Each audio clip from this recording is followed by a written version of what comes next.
it's just a really fun way for people to learn, honestly. And that, I think that is what succeeds, you know?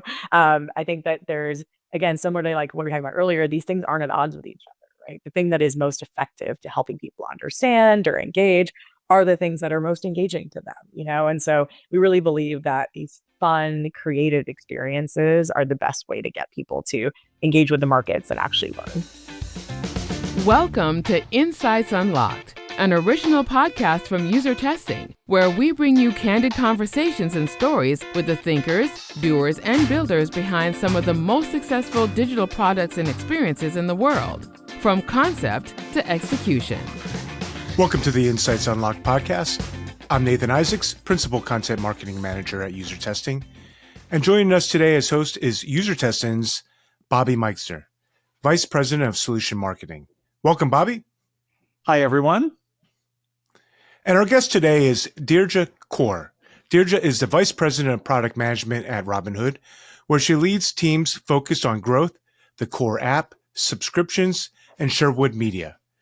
Prior to Robinhood, she was Chief Product Officer at The Skimm and held engineering and product leadership roles at ESPN.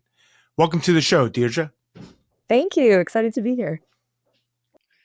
Dheerja, we are glad to have you here. You've obviously had such an impressive journey, right? You've gone from product and engineering roles at ESPN to shaping product strategy at The Skimm, and now you are leading product at Robinhood, where you're making finance much more accessible to millions of people. Can you go ahead and kick us off by sharing a little bit about how those experiences have shaped your philosophy and how they influence the way you build for users today? Yeah, absolutely. So again, thank you for having me. What I just want to say before I get into it, that I love that I'm on a user testing podcast, because part of what I'm about to say is that being customer obsessed and being honestly research obsessed too is a big part of kind of our ethos at Robinhood, but it has always been in my career. So thank you for having me. But yeah, for sure. So as you can probably tell from the different companies I've worked at, there's kind of a common through line of always working at companies that have a very strong design and even brand ethos, where we don't just value amazing, beautiful, intuitive design, but also creativity and even elements like motion and building beautiful products. And then all three of these companies have also have this through line of really obsessive audiences, right? Really, really loyal fan bases. So anything from ESPN, where, let me tell you, sports fans are the most insane people you can build for in a good way. Like, if you love sports, you really, really love sports, really love your teams, you love your players, you use the app constantly. It's super fun. The Skimm was the same way. It was a very deeply engaged, loyal audience. And then obviously Robinhood. I mean, we built an incredible relationship with our customers from day one. And so all these companies have been very different, for sure, very different spaces, very different products, but that customer first ethos, that design and kind of brand ethos has been a through line throughout. Yeah, so you mentioned building relationships with customers from day one. Obviously, a huge part of understanding what they're looking for and making their experiences intuitive based upon their needs. You've long been praised. Robinhood has been praised for intuitive design. What elements of your strategy do you think set Robinhood apart, and how do you maintain that edge as customer expectations, user expectations are continuing to evolve? Yeah, definitely challenging as you grow, but I think there are three components of what has made Robinhood successful, not just tied to its kind of product ethos, but just as an overall strategy as a company. So first is just being best in class at economics for customers. And in financial services, that's critically important. So if I take you back to when Robinhood first launched, at the time, the industry was rife with commission fees on every single trade or investment that you made. So for example, if you went on any of the existing platforms to buy a single stock or make any sort of trade, you're paying a fee every single time you're doing that. Or you'd have these account minimums. And really what that meant is that there was these huge barriers for your kind of everyday person to get access to the markets, right? There was a true fundamental economic barrier there. And so when Robinhood first kind kind of entered the industry and entered the landscape, it was game changing because for the very first time, you could trade with and invest in the markets with zero fees. It was literally free, and the power of that is incredible. What I love about the company is that we've continued that ethos even as we've launched more and more products.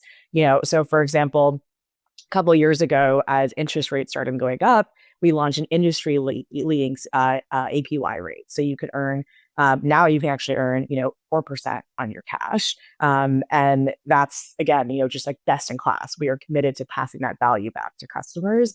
And in financial services, that matters, because otherwise these are real barriers that we see with the legacy players in the industry. So that's one. The second, I will say, sounds like a line, but I promise it's not. We're really at the forefront of tech and innovation in the financial services industry. I think one great example of that is that we were actually one of the first brokerages to adopt crypto, and really launch that as a product to customers and a great mobile design. And again, with every product we've built, we've kind of thought about what is the best version of this we can create. How can we capitalize on all the advancing technology and really be at the forefront of the industry? And then the third, kind of what we're talking about here is we really prioritize making beautiful, intuitive design. And that cuts across both UX design, but also creative, like where we love motion design. We love making things feel beautiful and amazing for a customer. And we value that. It's not just about checking the box. So does this screen solve a problem, but it's also how do I up level the whole thing and make it feel like an experience? And so I think those three things have been core to Robinhood from day one, well before my time, and are definitely still true today as we build more and more products. Yeah, certainly, being a game changer in a highly regulated space like finance is no easy task. Financial topics themselves can be intimidating for folks. So I love that you're making things accessible while also making things beautiful and amazing from an experience perspective. How do you, when you think about doing that, right, and what it takes to design simple and accessible tools, how do you and your team ensure clarity while making sure you've got all of the robust capabilities that you need in a highly regulated industry tucked under the hood? Absolutely. So one thing that I actually like to just touch on up front with something like this is that uh, it's actually a little bit might seem counterintuitive, but regulation and great design are actually not at odds with each other at all. So what I mean by that is that fundamentally, if you go talk to our regulators in this industry, the thing that they care and first and foremost about are customers and making sure their customers understand what they're doing, that they're educated. And so, well, from outside in, it might seem like, oh, there's regulation and there's complex stuff over here, and then there's intuitive, great product design. Actually, all the incentives are aligned. Regulators really care most about customer education, about things being in the best interest of the customer. And as a product company, that's what we want to, right? And so I really like kind of touching on that because I think not everybody realizes that, especially if you're not in the industry. So that's one. And I think, and like I said, that kind of makes our jobs easier because that's our ethos. And so that being said, like you said, the products themselves are quite complex, right? And they get more and more complex as you kind of advance. And so how you solve for that, how you design for that, where you balance simplicity, the kind of intuitive design, while recognizing that these products can be quite complicated is no easy feat. One thing that what I'll say is many strategies to address that. One that I really love we've seen a lot of success from is kind of this ethos that we have, which is that people should learn by doing. And so what I mean by that is, we don't necessarily think that the best way to understand, the markets or understand how to invest is to go off on, somewhere else and take a class on investing or something. The best way to do it is to kind of step by step actually try it. And the way we design our products is we help walk you through that and help you feel those kind of moments. So, for example, when you first download Robinhood, let's say this is your first time ever investing. When you make that very first trade, we have this moment where you are now a shareholder of a company. Congratulations. That's a huge moment, or, even when somebody is trading options, which is a much more advanced, complicated product, we integrate moments of education throughout that flow and throughout that experience, kind of in situ. And so while, it sounds, quite simple. It's actually hard, right? Because you want to find the perfect moments where you're not taking away from the task that the user is trying to do in your product, but finding that moment to quickly help them understand what they're doing and kind of progress. And that is kind of a true kind of thing that kind of integrates across every single product we build. Again, versus these things sort of being separate from each other. I love that. I love that gradual approach. It's, an opportunity, it sounds like, for people to dip their toe into the water in a non-threatening, more guided way through the products that you build and how you design those experiences. So I want to touch on something that you've talked about. You've talked about developing a spidey sense as a product leader. I love that term. How do you coach product managers to build product intuition without having to micromanage, especially when you're dealing with the environment you operate in, which is obviously fast-paced, it's high stakes. These are financial products that people rely on. Yeah. So just to give you a little bit of background, when I started my career, I was actually in engineering, and I moved into product, a little bit farther in. And so it was actually helpful because I got to kind of experience the very big difference between managing a team of engineers versus managing a team of product managers. And I say that because I like to say is that managing PMs is really hard because fundamentally, when you're a manager, oftentimes, in different functions, whether it's engineering or design or even, non-product development functions, you can be pretty involved in the day to day of your reports. So if you're an engineering manager, oftentimes you're actually doing code reviews, right? You're a design manager, you're like in the Figmas with the designers, you're kind of hands on with them. But the fundamental nature of product management is that it's a little bit of a nebulous job, right? And so you don't have all these like day-to-day artifacts where you're hands-on coaching. And also the nature of the job is that a great PM and a PM that's set up for success is pretty autonomous. They have their, squad of people across design, engineering, data, research, et cetera. And they're setting their priorities, setting their roadmap, they're making the decisions. And so you don't have nearly as many opportunities to, one, just see the work that they're doing day to day. And then two, you're not really in the forums as much to really kind of give them hands-on coaching. And so I say all of that to just explain to people how hard it is. So what that means is that you really, I think managing PMs is a unique, set of skills that you learn as a manager. And I've definitely learned that the hard way. So when I say things like spidey sense, what I really mean is you have to get comfortable with managing and communicating in the gray area. Because what often happens is, for example, you might be managing a team of PMs and you might get some wind that one of the teams, things just aren't going super well, and that could be that a project isn't totally hitting its deadlines, or you get some feedback from the other managers that like, hey, the dynamics of the team are off.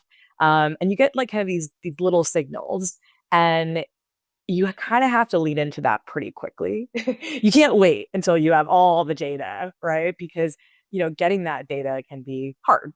And so you kind of have to lean into the signals, and you have to learn how to do that and how to have that conversation with your PMs, even when you don't really have all the detailed information. And so, for example, for me, what that sometimes looks like is getting comfortable saying, hey, I'm not totally sure what's going on, but something seems a little off, right? Or like this project seems off the rails. Like, I don't know, this is a mess. I actually don't know if that's your fault or not. I don't know what feedback to give you, but can you tell me what's going on and how can I help and how can I get more context? And it sounds so simple, but even being able to have that conversation makes a huge difference because as managers, you're often told up when you're early in your career that, you should, when you have feedback conversations, you should really gather all the information, like lay it all out, be very concrete. And this is kind of completely counter to that. You have to be comfortable engaging on feedback without having all the information and having these kind of senses that something might be off. And again, not from a style perspective, that can be very uncomfortable for people, especially as they're data management.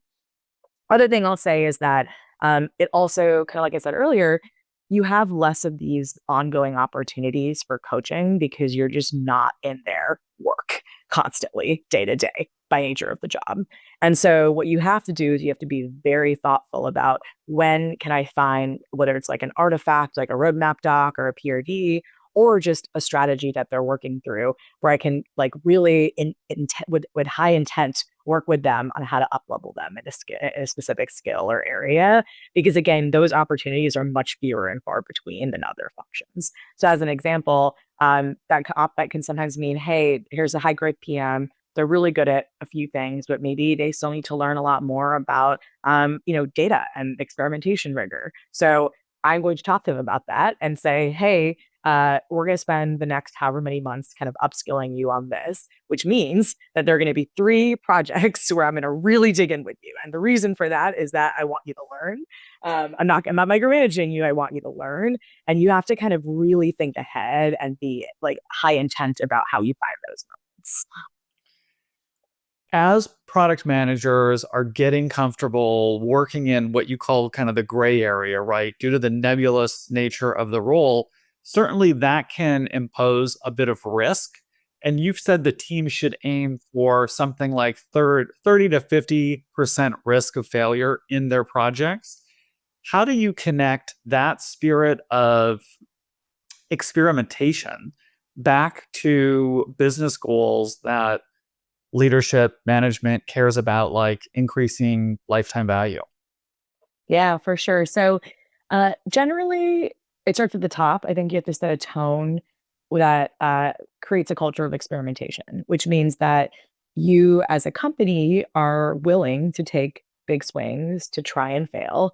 Because inherently, if you're willing to be ambitious to take swings, you will fail. That is literally how that works, you know? And it's really important to have that tone because it kind of gives the space for teams and PMs especially to feel like they can do that. And as a business, it's really important because if you don't do that, you're going to hit local maximum, right? You're going to hit kind of a plateau or a ceiling, whether it's a specific part of your business, part of your product or your business as a whole. You're just going to hit a plateau, right? Because at some point, there's only so much that your surefire, optimization type work is gonna get you. And so, again, first it starts with just tone at the top. We expect that not all of our experiments are a success, and that's a good thing because we are learning. Or if a team took a big swing at a problem and really kind of tried something out of left field and it failed, celebrate that. And those little things make a huge difference because if you don't do that, then people's default nature tends to be, I need to hit my goal. So let me do all the obvious things to do that. And so you have to kind of, as a leader, build a counter to that. If I talk about Robinhood specifically, we're pretty ambitious as a company. If you hear our CEO Vlad talk, like we got big goals. Like we're only getting started in many ways. And so we take that and really give teams that feeling of wanting to be ambitious too. So I'll give you one specific example. On our growth team, we were looking at the onboarding flow, and with things like that, especially in the growth world, right? It's so easy to find only low hanging fruit because there's so much of it. There's a long set of screens. You can like optimize the crap out of that flow and see a ton of short term business impact. But sometimes we'll just say to a team, hey, but what would it look like if you doubled this? What if it looked like if you tripled it? And you just give them the space to think really big, think ambitiously, and think out of the box from what they would normally think if they were just trying to hit a number. And again, what that means is that the roadmap will likely have a portfolio of bets. Some of those will be really big swings that can often fail, and also some short-term wins, low-hanging fruit that are a little bit more straightforward. But overall, what that gets you as a business, if you're kind of taking that all the way from team all the way up to the company level, is that, again, you kind of have that full portfolio. And so you're always thinking big, you kind of take big swings, but then you also have more of those short-term bets that, that help you ensure that you're hitting your goals no matter what. Yeah, so it sounds like giving them the space to, like you said, think big really starts with creating a culture of experimentation that executives are bought into. It comes from the top. You've also gone through and implemented strong systems, right, for surfacing insights from support and surveys. How do those real-time signals influence thinking big, thinking, really operating within an experimental culture? How does that influence your product decisions, and how do you measure that impact on long-term engagement? Yeah. So tend to think of this as sort of three aspects of understanding what's happening and why. Right. And so there's experimentation, which we kind of talked about, but generally having a very robust culture around experimentation, having experimentation platform that supports that. We've invested a lot in that at Robinhood. So we always understand incremental impact of everything that we're doing in a very data-driven way. The second is tied to what you were calling out, which is our research function. So we have an awesome research team. We do the full gamut of research, whether that's, foundational research, especially for new 0 to 1 areas, to ongoing, talking to customers, understanding, their reactions to a product, et cetera. And then, like you were mentioning, in-app surveys, for example, we were getting kind of these like real-time signals on whether it's, drop off in funnel conversion, et cetera, because that can be a really, really helpful data input as well. The third piece is customer support, because the way we like to think about it, I think a lot of companies do this, is that our support agents are truly the best people to talk to tell you what your customers actually think. They're literally talking to them all day. And so it is sometimes a sadly very underutilized team. And at Robinhood, it's not. We love our support teams. They're super embedded with our product teams. And we're constantly trying to get, a feedback loop from them on how are people reacting, what issues do they have, et cetera.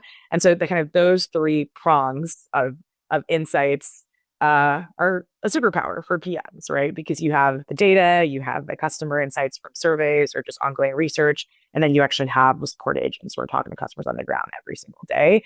And all three of those come together to sort of help triangulate not just what's going on with the product today, but where are opportunities, or how, what are we seeing for new bets. So I have to hit you with an AI question. Always. Yes. Of course, right? So as AI becomes more integrated really everywhere, right, but specifically within consumer finance, how do you see product design evolving? What opportunities, what potential pitfalls, what are you preparing for? Yeah. So listen, we're in the early innings, right? It's an exciting time to be a PM, a designer, really anybody in this industry. So, again, putting Robinhood aside, this is just more fundamental. I relate this to, when I was earlier in my career and mobile first came out, which dates me a little bit, but it was a whole new way of interacting with digital products. And the companies that succeeded were the ones who thought about it from first principles, which is look at this new technology, look at this whole new way of interacting with something. How would I design something from scratch? Not just like take my website and adapt it to mobile. I think a very similar mentality, will happen and has to happen with AI. And as you're already seeing that a lot. But especially for established companies, right? The pitfall is if you're like, hey, here's my product. How do I like integrate it here? Versus thinking from first principles. Again, the exercise of if I were starting from scratch and this is the technology that I was working with, what would I create? And for design, especially, there's still so much more to explore from where we are today in terms of what that means for actual interaction design. Because obviously, when AI first really kind of, came out, the big thing was chatbots, right? That's kind of like the obvious thing, right? That's like the obvious UI for interacting with it. But I, guarantee you that, however many years from now, chatbot is not going to be the primary interface, right? There are going to be so many different ways to think about it. And so it's a really exciting time. And I think, just the companies and the people that are thinking about this from first principles with interaction design are going to be the ones that win. For Robinhood specifically, obviously we work in a super regulated industry, so we need to be really thoughtful and careful about how we approach AI, to make sure that we're thinking, safety first. That being said, we've been able to do that. We actually just announced a new product called Robinhood Cortex, which is our new AI product, which is launching this year. We just announced it recently, and it's kind of approaching this problem of how do you help people navigate what's happening in the markets, how to do real-time analysis, again, from first principles with this new technology. And so we're super excited about it. But again, early innings. So I think we have a lot more to do here from an industry perspective. Yeah, it certainly is early, but like you said, right, it kind of gives you the ability to start from scratch, be thoughtful, be creative. And Robinhood has certainly done this in other areas. One example is the recent crypto trivia contest is an example of being playful with and educational with UX. How do you balance engagement with clarity when you're gamifying something like financial learning? Yeah, so I would say, kind of like I was saying earlier with like learn by doing, the way we approach education or just understanding concepts is what's going to work for people, right? Because again, people don't want to sit and take a class on something or just read a long article about something. They want to interact, they want to try things. And so, yeah, just to touch on what you're referring to, we launched a live trivia contest earlier this year where customers could kind of log on and live answer questions and kind of participate in a trivia contest on the markets. And it's just a really fun way for people to learn, honestly. And that, I mean, that is what succeeds, you know? I think that there's, again, similar to like what we were talking about earlier, these things aren't at odds with each other, right? The thing that is most effective to helping people understand or engage are the things that are most engaging to them, you know? And so we really believe that these fun, creative experiences are the best way to get people to engage with the markets and actually learn. I love that. And Dheerja, you've been a vocal advocate for women and underrepresented voices in tech. What has helped you navigate leadership, and how are you fostering an inclusive product culture at Robinhood? Yeah, this is super personal for me because, you know, I will say from day one and still today, you know, I always have my moments of imposter syndrome where I'm like, you know, hey, am I really qualified to be doing what I'm doing? Is there somebody out there who's, you know, better than me? And trust me, all the time, right? It wasn't just like an early career thing. So what I've learned is that, you know, one, I picked the right environments that set me up for success, where I thrive personally. You know, they work for my skills, but also I'm surrounded by great people who see value, you know, in me and see value in what I do and kind of lift me up. And I think that's always been true for me every place I've worked, everywhere from ESPN when I first started, where, you know, I was one of a very small set of women on an engineering team, but had an incredible set of managers and mentors who proactively promoted me, you know, which was incredible. And I feel very lucky to have that. Although due to Robinhood, where I've had like kind of an incredible career here and really, you know, value the leadership who kind of empowered me. And so for me, what that means is I want to do that for others, right? Yeah.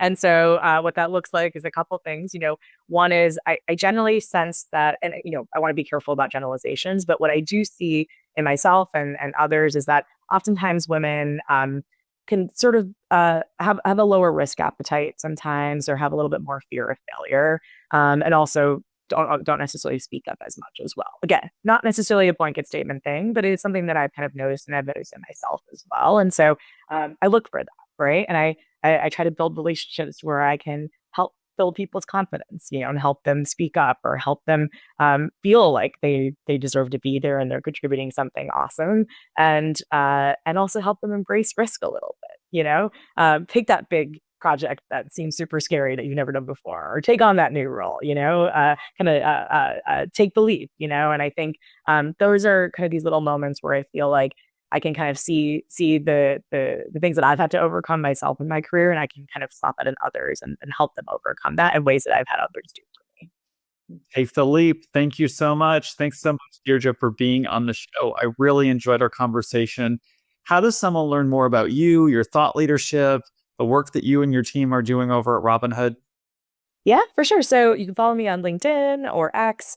I'm on both those platforms. And then more importantly, we are hiring at Robinhood across everything, including product design, so engineering, obviously. So, you know, if you're interested, we have an awesome culture. Hopefully you've got a little bit of a preview of that here. And we'd love to chat with you. So thank you.